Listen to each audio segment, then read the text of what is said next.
Hi, Heather Prekop here with Euromonitor, Global Director CPG here with Matt Berry. And I'm here to kick off our series continuing off of our CAGNY, but now speaking to an event that Matt Berry was at just last week in Houston for the National Coffee Association, NCA. And Matt, this is an event that you have been to for several years, 7, I believe. So maybe just talk a little bit about what you saw this year, what may have been different. Yeah. Hey, so thanks, Heather. Hi, everyone. Yeah, so I'm Matt. I'm Insight Manager, specializing in food and beverage. And yeah, I've gone to the NCA so many times. I honestly am not sure how many times at this point. It's, I think, 7 or 8. But yeah, so I mean, you go back every year and you see some things are the same and some things, of course, are different. And what really struck me this year is just a general sense of pessimism.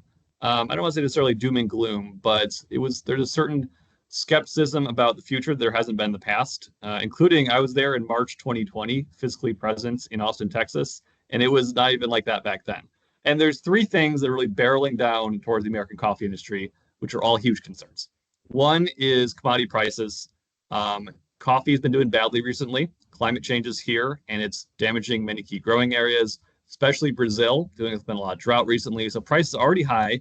We have an industry that is nearly entirely reliant on foreign trade, just terrified of prospects of tariffs coming down the pipe. On top of those input costs are already facing, and then now there's recession risk as well. So consumers might pull back, especially on the higher price specialty coffee that the industry is really trying to grow at the moment. Yeah, and I think in the midst of a lot of these challenges, there are a lot of these coffee players are looking at premiumization as a play for growth. And this speaks to the presentation that you did deliver at the event. It builds with more of a US focus off of your report published on Passport just a few months ago. Maybe speak a bit about what was covered in that presentation. Yeah, so the core problem for the industry, and this is, I talk about the US, but it's also true of definitely Western Europe and East Asia as well, is that long term, there's really just no volume potential left. You have high per cap consumption, you've got very slow population growth, and you have this price question, means that growing volumes is just very, very difficult now. So the pressure to grow then is on premiumization. But premiumization on top then of those cost inputs, because consumers are already paying more, so you actually now to pay more on top of that. And that's a tremendous challenge. And that is what I talked about. And basically, the short version is there's three ways to do that. One is target on really high-end consumers, so the luxury segments, those really high-end specialty coffees. Two is the wellness route. We know that's still a big financial priority for consumers.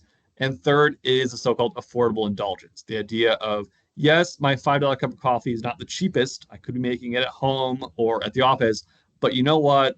It's my big splurge today. Life is stressful, and this coffee just really makes me feel good and happy. And I think particularly that last one really resonates with the industry right now because you often hear that people in recessions are going to pull back on their coffee because it's so much cheaper to make it at home.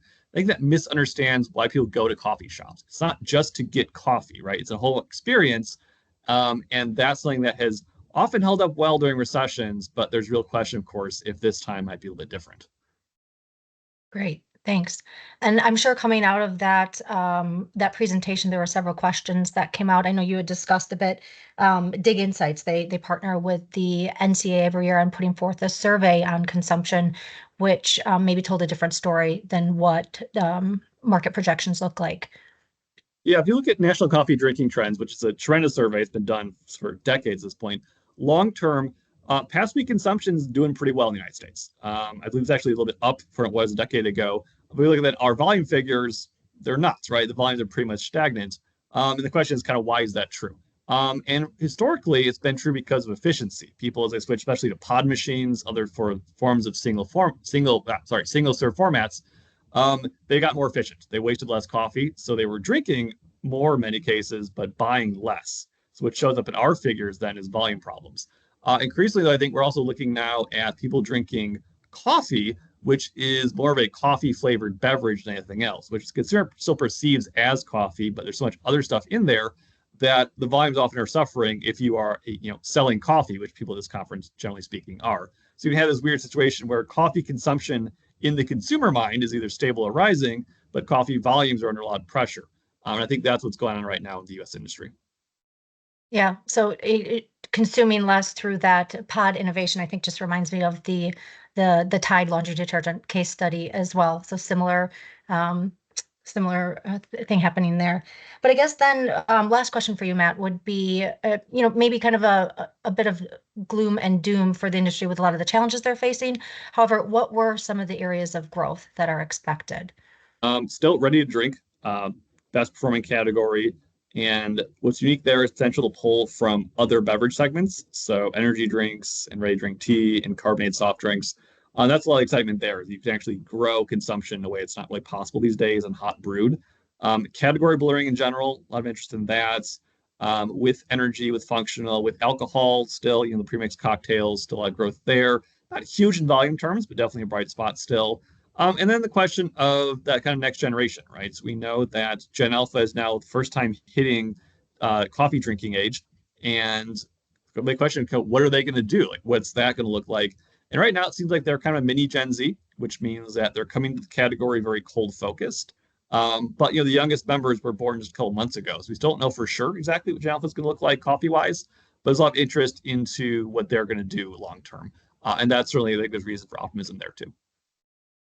Great. Yeah. I think it was last time flying I saw espresso martini in a can. So definitely a growth trend for the blending of the coffee alcohol industries. Yeah. Well, great, Matt. Thank you so much for your time. And I guess just wanted to know where are you at next?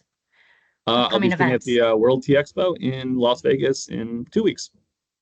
Okay, great. Well, we'll look forward to recapping with you after that. Thanks again, Matt. Okay. Take care.